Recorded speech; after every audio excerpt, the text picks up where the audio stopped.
Relation between electric field intensity and potential. देखो, या ऐसा बोल सकते हो कि पोटेंशियल डिफरेंस का क्या फॉर्मूला है। आपको पोटेंशियल डिफरेंस का फॉर्मूला वो तो कर लिया। मैंने कहा क्या कहते हैं, work done by charge. Potential difference का एक और फॉर्मूला है जो रह गया, और वो ये है। बड़ी हैरानगी होगी देख के, ये कैसा फॉर्मूला है। हमने ये तो कर लिया potential difference work done by charge, और वर्क डन बाय डिफॉल्ट क्या होता है, एक्सटर्नल। इलेक्ट्रोस्टैटिक नहीं होता, एक्सटर्नल।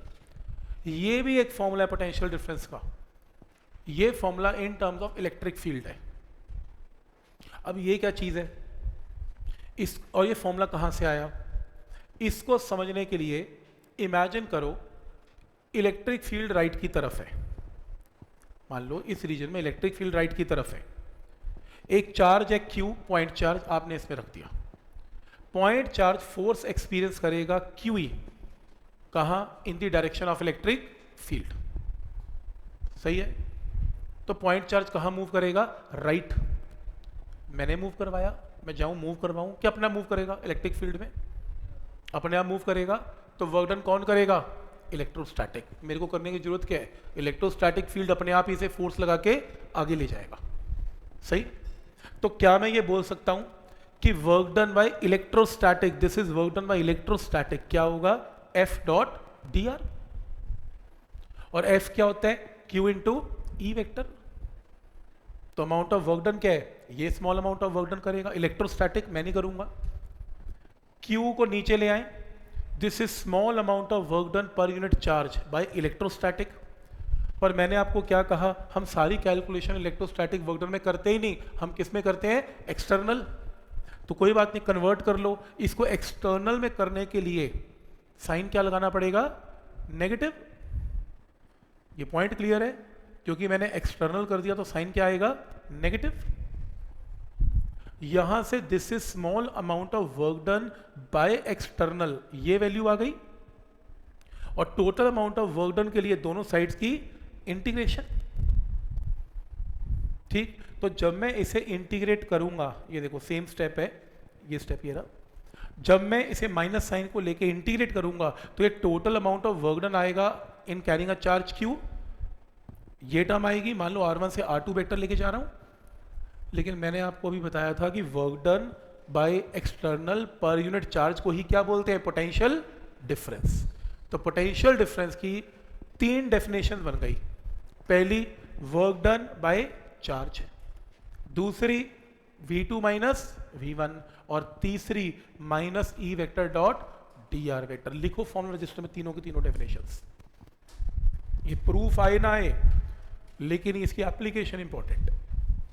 तो नोट करो ये डेफिनेशन, फॉर्मूला रजिस्टर में ये डेफिनेशन नोट करो। पोटेंशियल डिफरेंस के 3 तरीके हैं कैलकुलेट करने के, जो इसमें मेंशन्ड है।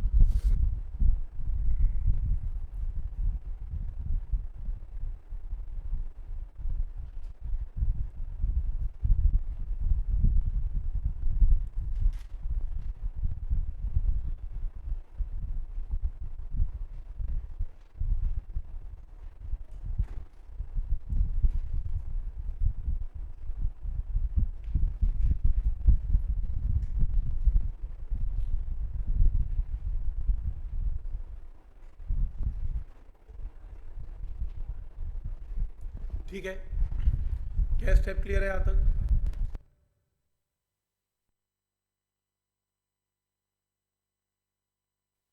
मैं आई ना आए मुझे पता, एनसीईआरटी में मेंशन तो होगा, बट आपको बता दिया मैंने कैसे करना है। इसमें ये कुछ नहीं करना आपने। आपने एक और चीज नोट करनी है, पोटेंशियल डिफरेंस में चार्ज को कहां से कहां लेके आ रहे हैं, R1 वेक्टर से R2 वेक्टर, फाइनाइट से फाइनाइट डिस्टेंस। लेकिन अगर मैं इसी डेफिनेशन में चार्ज को इनफाइनाइट से R पे लेके आ रहा हूं, तो डेफिनेशन पोटेंशियल डिफरेंस की नहीं होगी, ये डेफिनेशन किसकी बनेगी, पोटेंशियल। तो पोटेंशियल की डेफिनेशन लिख लो ये फॉर्मूला रजिस्टर में। जब भी पोटेंशियल की डेफिनेशन आएगी आपको लिमिट क्या लगानी है, इन्फिनिटी से r। पोटेंशियल डिफरेंस में r1 वेक्टर से r2 वेक्टर, और पोटेंशियल के अंदर इन्फिनिटी से r। ठीक है, ये नोट कर लेना, potential minus E dot d r from infinity to r।